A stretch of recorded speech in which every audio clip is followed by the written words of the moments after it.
Can everybody hear me here? Does that sound okay? Yeah. We good to go? We'll get started. Sure, I got my clicker. I'm gonna warn everyone. I'm gonna walk around quite a bit. I'm probably gonna move. That's just my nervous tick. So I apologize. Show of hands. How many people in the room are cops or were cops or so we got?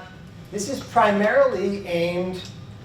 So part of it's aimed at cops trying to show police leaders of what low-hanging fruit exists in our world that we can grab and make crisis response systems better. So that's what we're trying to do. Other show of hands. Crime analysts. We got analysts in the room. We got a couple. Any community members or people involved in mobile crisis teams? So they're okay. Where are you from? I'm the clinician with West Seneca Police. Okay, great. Buffalo. Erie County, suburb of Buffalo. All right, and then you're a clinician? No, I'm actually it's in the back there. All right, cool. So I hope there's something in here for everybody, and hopefully if we can talk after, but push your agencies that you work with towards some of this real low-hanging fruit. So what I want you to do first, if I turn this on, there we go. Perfect. So I want you to try to imagine an individual in your jurisdiction that you worked with or that you advocate for or that's in West Seneca or the cops in the room. There's always that one person who has continual calls for service for. They could be either disabled, have some sort of disability, or they could have some type of mental illness or mental health issue. But in your experience, you've dealt with them multiple times. You have a person like that you can imagine in West Seneca, right? So you know how to deal with them, but does the brand new cop with 1 or 2 years on the job know how to do that? Go ahead. You can say no. No, right? So what we wanted to imagine is how do we take this information that good cops or good clinicians or good advocates know and diffuse that information out into the actual officers that are responding to calls and responding to emergencies. That's kind of the questions that we were asking ourselves at this time at the Colony Police Department.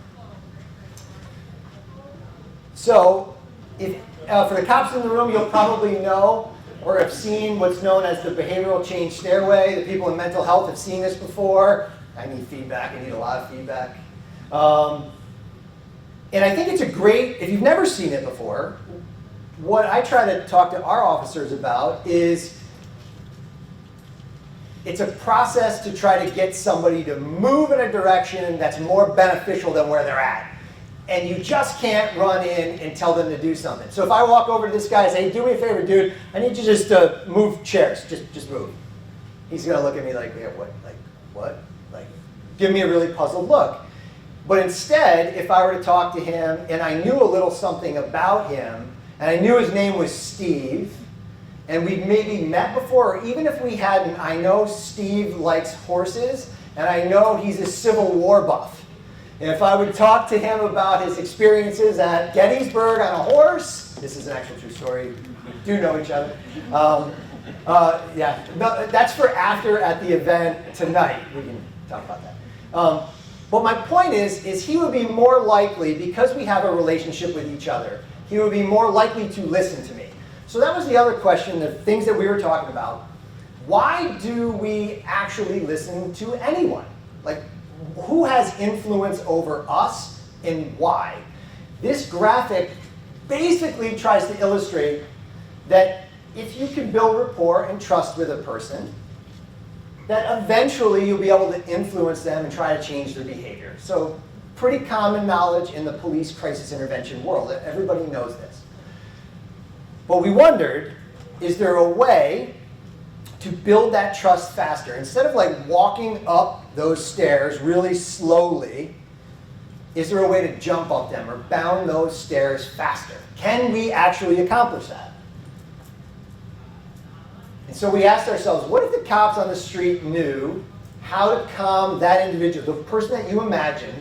If every cop knew how to calm that person down, they knew what they liked, and if every cop knew what was a trigger for that person, would that improve our responses? Would it? That was the question that we wanted to see if we can make, oh, this is really good too. So we had a great chief at the time, really good friend of mine. I approached him, hey, Todd and I think we got this really good plan. We're really going to fix crisis response.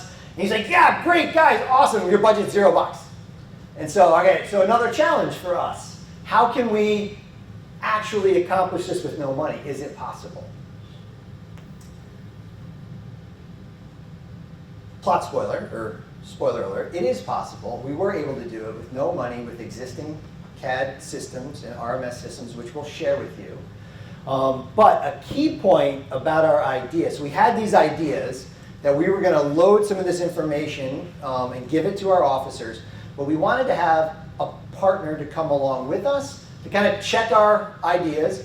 Hey, would people with mental illness, would they actually support this? Would their caregivers be on board? And what could we do to make that process smoother?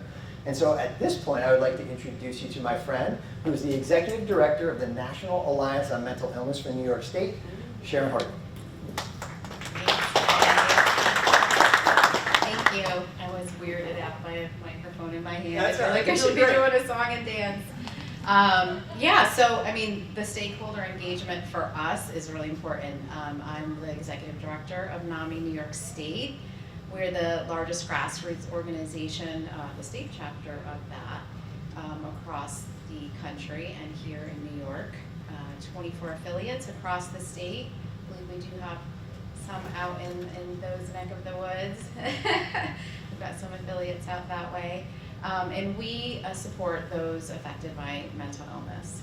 Our vision is that someday there will be a world where those people affected by mental illness live healthy and fulfilling lives, supported by a community that cares. So supported by the community that cares is the point here, right?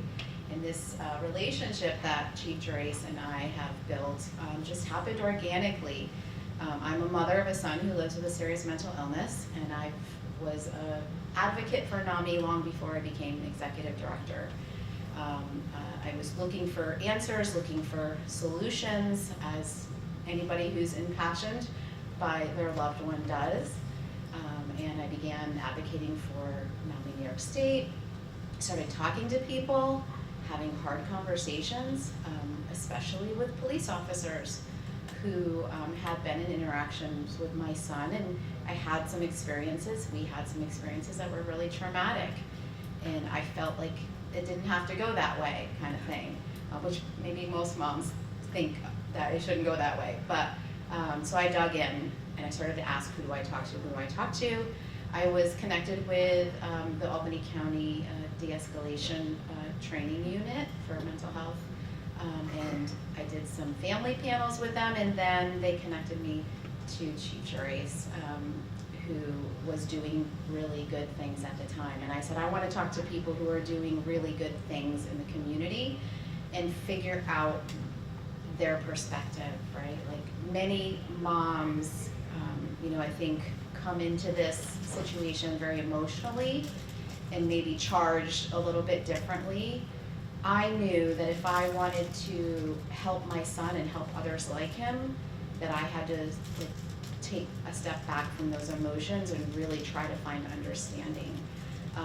So I reached out to Jay and I said, hey, would you have a cup of coffee with me? And he did, which isn't very typical if you're mommy like me and trying to talk with stakeholders in the community. Most of the time it's really, really difficult to get past the gatekeepers to have a conversation. It's just not the norm. So I always give you gratitude for opening up that door for me.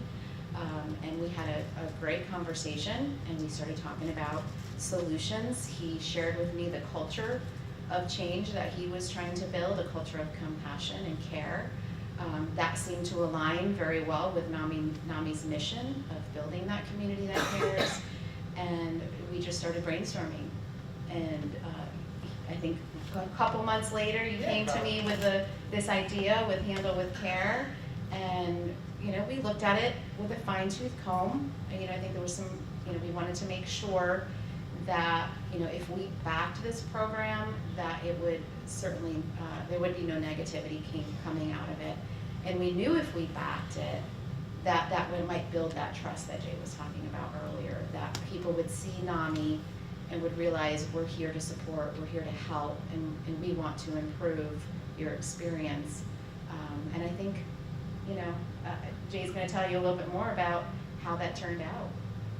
Thank you. You're welcome. Thank you. So you guys you'll see as we go along that you could do something similar. We'll get into the meat and potatoes of it in a minute. You could do something like this without involving the stakeholders, but the benefits to us by having Sharon in the room and our relationships growing as we went through this process together, in our standing in the community with people with mental illness, it was well worth the taking a few steps back, not doing the police chief fire and forget it, we're doing this program, yeah, somebody go do it, and kind of going a little bit slower.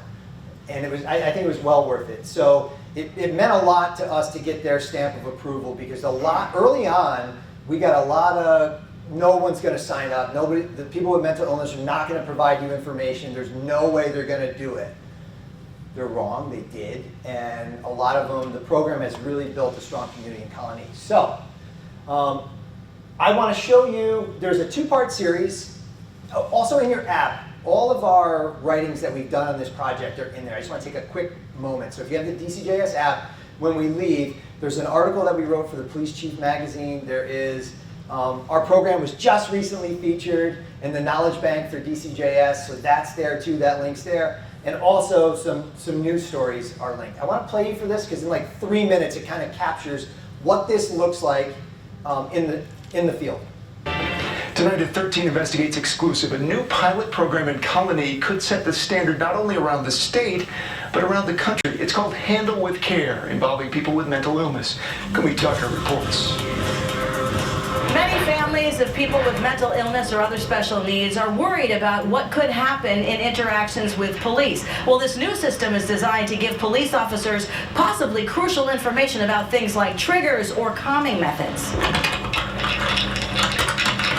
Handle with Care allows both officers and family members to enter information about a loved one, information police will have at their fingertips in crisis communication. So this registry, if we know what things to avoid, we can avoid them. And if we know what things will help us build rapport, we can focus on those that bring people joy. The Voluntary Registry for Families is an easy form to fill out online. Colony Police launched the system with a National Alliance on Mental Illness. It has NAMI's stamp of approval. The executive director's son has struggled with a mental illness. And it's a scary thing to pick up that phone and call 911 first. Nobody wants to do that, especially with somebody they care deeply about and they love.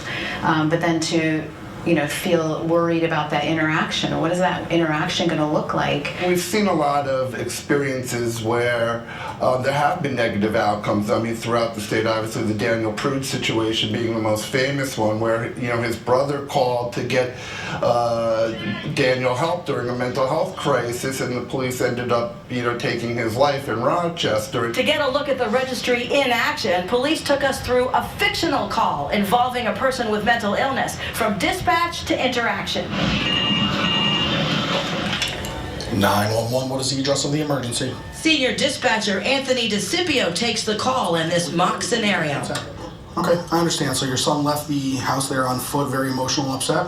Sergeant Anthony Sidoti in the car is told that the person is part of the Handle with Care registry. For example, the person we're looking for, it says that he has difficulty controlling his emotions when he becomes upset, that loud noises or sirens or being called Joey can upset him further, and that he prefers to be called Joseph. There's also a photo of Sergeant Joe Fitzsimmons, who's acting as Joseph in this demonstration. So these are all good things that without the registry I wouldn't know, which helped me get off on the right foot and hopefully have a positive encounter with Joseph. No loud noises, so he drives with lights only, and he would arrive at the call with some important information that could make a big difference.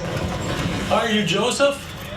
Hi Joseph, my name's Tony. How you doing? Pretty good. Your mom called me. She's a little worried about you. NAMI says not all departments have a culture that's ready for this program. Colony has done a lot of groundwork. They handle close to 3,000 mental health related calls a year.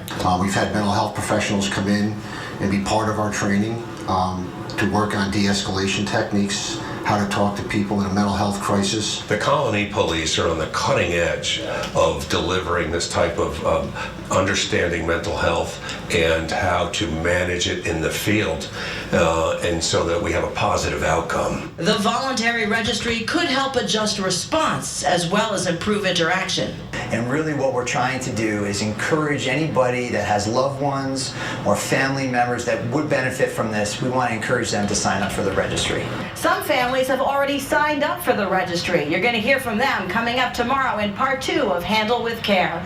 In Colony, Kumi Tucker, News Channel 13. What a great program. Kumi, thank you.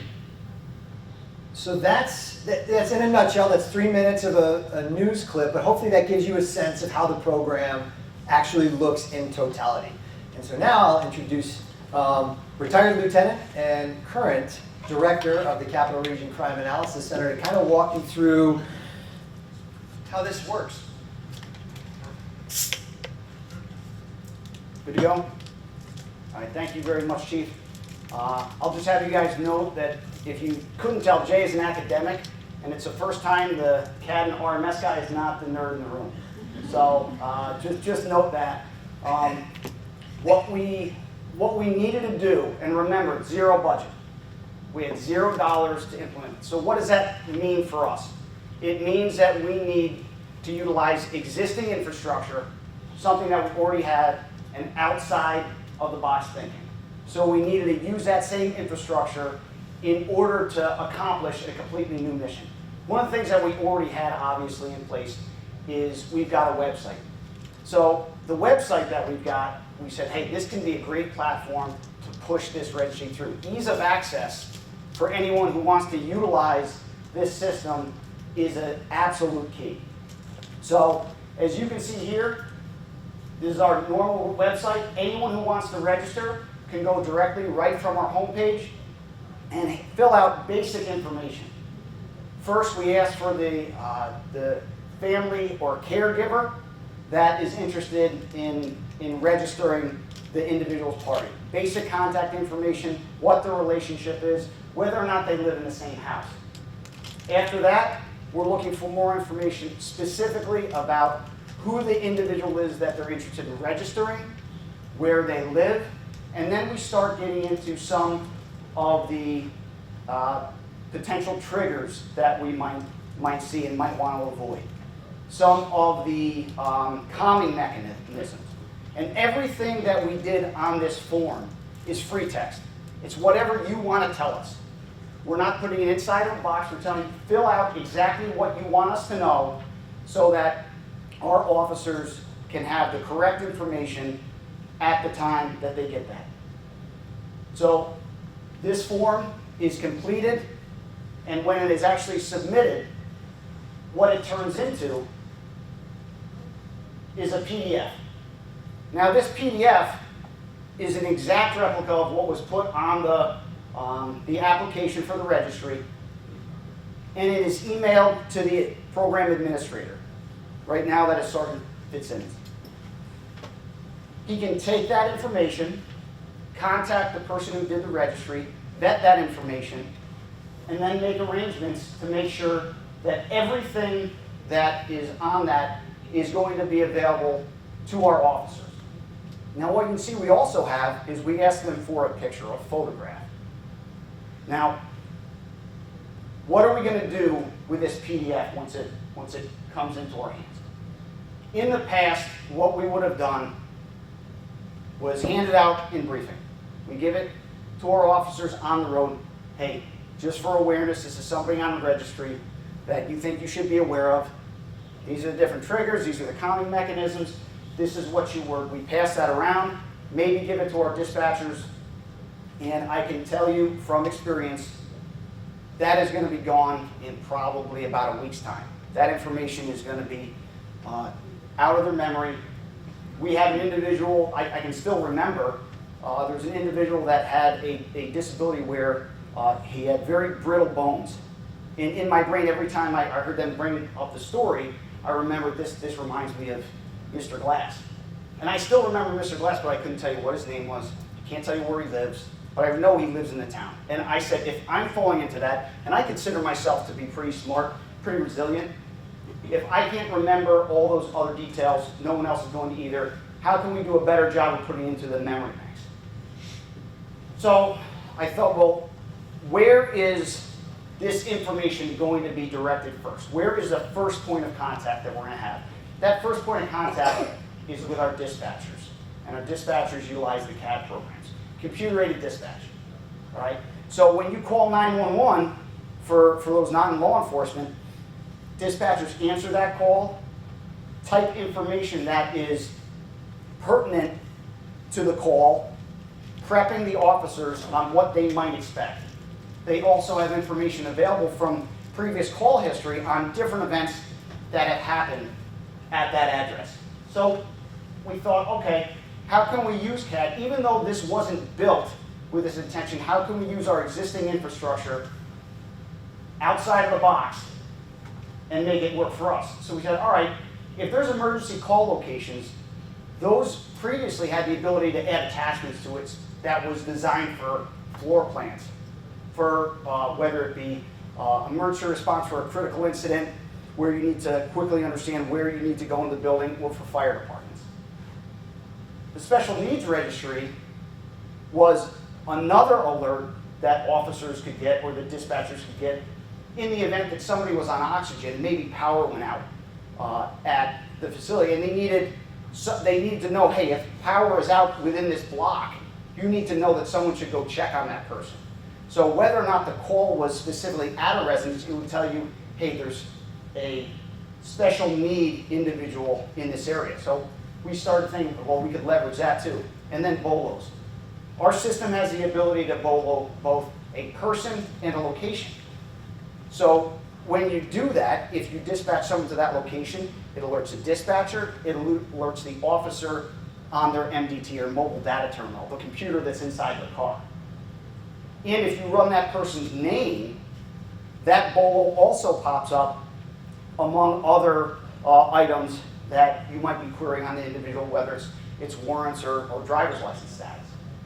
So we said, why don't we input the information that we're getting within this PDF and put it in there?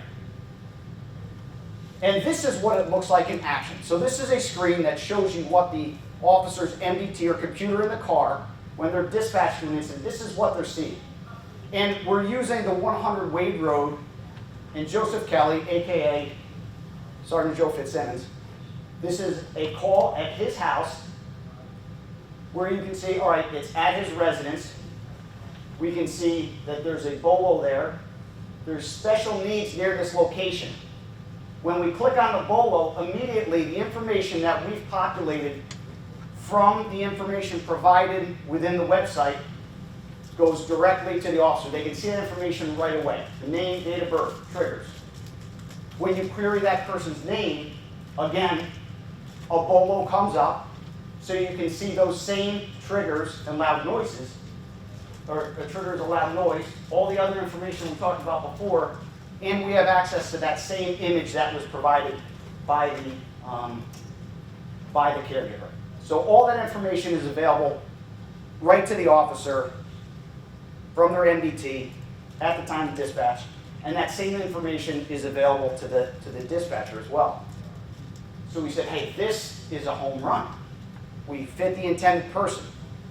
If we get a call to a known location for a known individual, we've got this out of the park. But the problem is that we knew that we had a bigger problem than that, because we're missing out on the people we know wander within our community, the people who are nonverbal, that we might not be able to get their name from. So if they're not at their house, or we have a call that might relate to them, we might not know that that person is the individual that we're looking for. So we said, what can we do to improve on this process? Instead of just having a special needs near this location, we said we want to visualize that we can show them where it is. Now think about it. Our dispatchers have the ability, and they have the foresight within the fire services to create a layer in CAD to say where all your hydrants are. These are where all your fire hydrants are in the event of a fire. And these are the connections that you need to have in order to make that fire hydrant work. All right? So we can do that with fire hydrants. Well, I submit to you that these dots here and the connections that you can make here are more important than those are, because it's not only protecting the individuals that we're trying to safeguard, but it's also potentially protecting our officers as well. So how does it work? We had to work with internally, we have a GIS guru for the town. We asked him to build this layer. And the layer that was built was uploaded into our CAD system. So our dispatchers have this screen. It tells them where all the cars are inside the town, where all the calls are inside the town, and you've got the ability to turn on other layers as well. So in this example, instead of being at the 100 Wade Road location, we get a call to 108 Wade Road, right down the street. In the past, you'd only see that 108 Wade Road. That call is there. That dispatcher wouldn't have awareness. But when we turn on the Handle with Care layer, we can see right away there's our red dot that we were worried about. Our dispatchers keep the layer on no matter what. And because we enable pop-ups within that GIS layer, we have access to everything that was provided from the very beginning, up to including, I apologize for the video here. But it's the complete PDF that was provided or created through the information provided by the caretaker, the photo of the individual, and this same layer is available both to the dispatchers taking the call and to the officers on the street. So every piece of information that they need to know is available there, created utilizing technology that we had from the very beginning.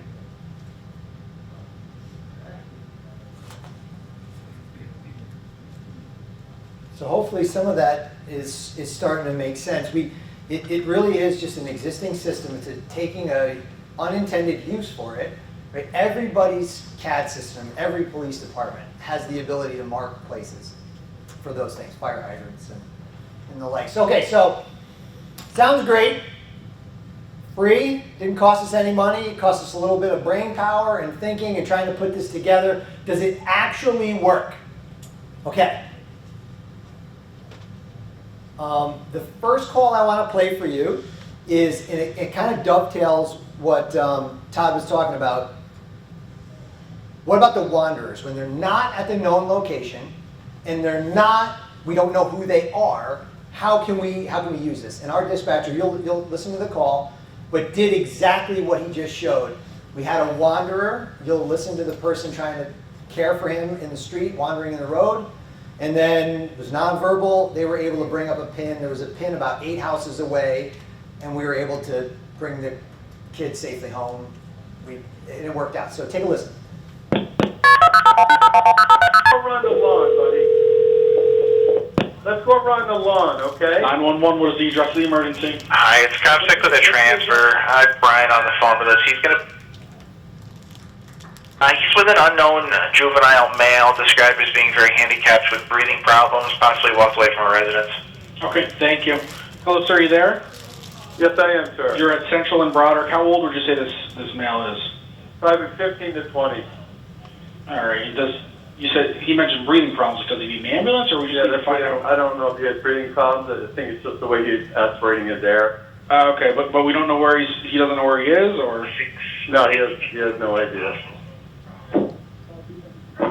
Is he able to give you his name? What's your name, bud? What's your name, buddy? What's your name, bud? Hi, how are you? All right, so that's a typical wanderer. And like I was just mentioning to you, we pulled it up on our map. Within a couple of minutes, the officers knew who the individual was, had his picture to confirm it, brought him home to mom. We were clear with it within 5 minutes. I just want to share with you a letter or an email that I got from the dispatcher that took that call. Chief, at 10:15 this morning, we took a phone call at the area of Broderick Street and Central Avenue for a male who found what he described as a juvenile wandering around looking lost. The caller tried to get us information, but he didn't seem like he was able to. As soon as our call was drawn up and it was tagged in our CAD system, our dispatchers were able to quickly see the red Handle with Care dot just up from the call location. At that point, we zoomed in, saw where the address was, we checked the bolo, sent the photo, the officers brought him home safe within minutes. I just wanted you to know that this was a very quick instance showing the value of this registry and the tools that you and Lieutenant Weiss put in, the red dots, the CAD map. It's really going to help us dispatchers moving forward. Thank you, Chief, and thank you to Lieutenant Weiss. And I thought that was pretty cool. That was one of our first wins with this program, and we were pretty proud of that one. At this point, if anybody's recording, if you don't mind, it takes a little while to build up the capacity for it. Right now, as of August, we have 90 registrants, and this to me was pretty shocking. I said, give me a call breakdown for all our registrants. I want to know how many calls for service. Like, we've heard some 1 or 2 off wins. I've heard a couple of them talking, but there was 116 calls for service for the people on our registry. And so the more we get, the more calls that it's shown. But 116 is quite a bit, I thought, for our department. Early on, some of the assessments, they weren't always caught by dispatch. In the last 90 days, we were working with our dispatchers to make sure that that gold standard that you saw, that they tell them over the air, that they type it in the notes, and that we keep delivering that information. That's really what we were focused on. So over the last 90 days, just recently, our dispatchers have hit batted 1,000 with catching them all and giving that information out over the air. And then watching some of the body cams, you can watch our young guys and girls just grab Minnie Mouse, or they grab the dog, or they grab onto the Lucille, and it's just enough to start a conversation with a person in crisis. I do want to leave time for questions and building your registry. We went through that, but I do want to, is everybody cool? We just open up for some questions? Yeah, you're good with that? Yeah, please. Thank you for sharing your presentation. It actually supports someone who's a mental advocate and a person who also advocates about disabilities. How come this is not, is it a state, how do you make this part of state, like legislation? But to also make it optional for people, because I mean, I live with a mental health disability, Yep. and I don't necessarily want to be showing up at my door, but if they happen to be at my door, I would definitely want to be triggered. I do not like loud noises. Yep. Give me some ice cream, give me my elbow, and I'm okay. Right? So it seems to be right. Yeah. So I mean, I wish this wasn't New York State legislation, because I work with a Assembly member from each channel more than under chair of the mental health task force, and I've been helping her for bring ideas like this to her so she can write legislation and co-sponsors or something like that. And I support NAMI as well. I used to work for NAMI as well. So how do we get this moving throughout New York State? So I love it. I love it. Let me say I control Colony PD. Right. And we move it forward by sharing it right here. Right? So you listening now is going to push that conversation. I actually want to turn this over to you, because NAMI and their governmental affairs office is working on these things. So do you want to take a... Matt Shapiro too. I know Matt. Oh, yeah. Yeah, so that worked. Saw him on the video. Yeah, so I think in the infancy of this, we're just being very cautious about who is utilizing this, right? Because we feel really very strongly at NAMI that if there's not already a culture of care being built, that this could not go over as well as it did here, right? So it's, for us supporting it, it really needs to be a department that's already in the midst of building that culture of care, and they're using it for the right reasons, right? Like, because you don't want to break down that trust. Sorry, I mean, I wouldn't actually go complete my feet doing this unless the culture changes. Sorry, no, my feet. But That's why we're here. You're not took the time, you were intentional by finding an organization that developed a culture of community that was able to effectively do the work and continue to do the work. Thank you. In the back. Has this gone to other agencies around your area, or had heard other parts of New York State? So, you want to take this one, Joe? So we've taken a few calls. Can you hear me? Yep. So I actually worked with some lieutenants and majors out at Santa Cruz County Sheriff's Office in California. Okay. They found out about this program from us. They reached out to us and contacted us, and we've helped them develop it. And I believe they're at the final stages of finishing up their project here and rolling it out countywide in Santa Cruz. So how they found out about us, I'm not 100% sure, but Yeah, so our IACP article helps, right? That pushes it out to police chiefs. Yeah. So that pushes it out. But that's our real big. We've had a lot of inquiries through a NAMI conference. Binghamton being big, Broome County, Binghamton. We've talked to them about. I don't know what stage they're at. We've kind of talked with other groups, but the sheriff out in Santa Cruz is like all in. And he's like, this is so easy and it doesn't cost anything. He goes, why wouldn't we do this? And so, yeah. Quick follow-up. Yeah, your please. CAD system, is that like used only by your agency, or is it like a county-wide? How does your CAD? So ours is local. Ours, Okay. so we have our own dispatchers. You had a question about dispatchers. Just listening to the presentation, how fluid dispatchers are and how well they work with law enforcement. When you train this, you train both Yeah. in conjunction or separate. So we make a concerted. So we have our own dispatchers. What's your CAD system you use? Pulsium is who we Okay. use. But all of them. Yeah, we're going to a new one called Hexagon, and I don't know a whole lot about it. All you need to know is, does your CAD system have the ability to put in people in RMS? Yeah. Yes. Does it have locations? Yes. And how do we alert fire departments for fire hydrants? If you can get that, okay, cool. I want to make them a fire hydrant. Okay. How do I do that? Okay. And that's really all we did. The vendors don't think that way, but if you think a little bit that way, you can make it work. To answer the dispatch training question, we make a concerted effort to bring our dispatchers to our in-service trainings.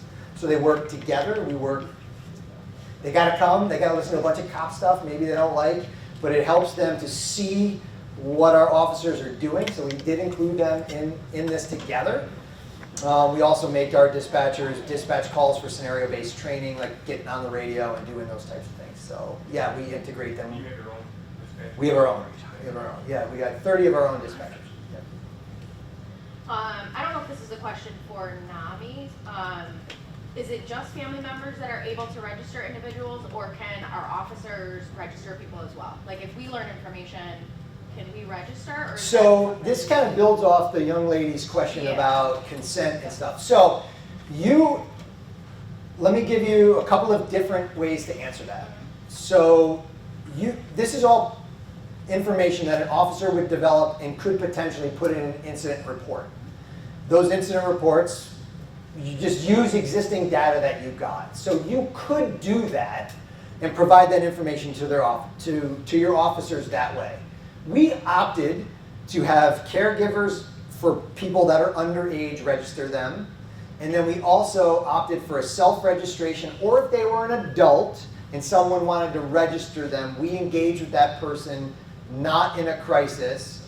We would go and say, hey, we know we had this issue, and your aunt or uncle or mobile crisis that we work with, we want to work with you, and we would do that. We 100% registration every time we do So that. you're engaging with them and asking Yes, if they want to be you could do it, not doing that. But the benefits to our agency for being upfront, open, and engaging people, as a chief, well worth the extra effort, I would say. But you could still do it. Yeah. So it sounds like those were individual cases with family members. Do you have OPWDD certified homes in your area, and do they register those people? Are you a plant? Sorry, Justice Center. Okay, Yeah. so do you know I had a conversation with the justice? I know. Oh, you did know?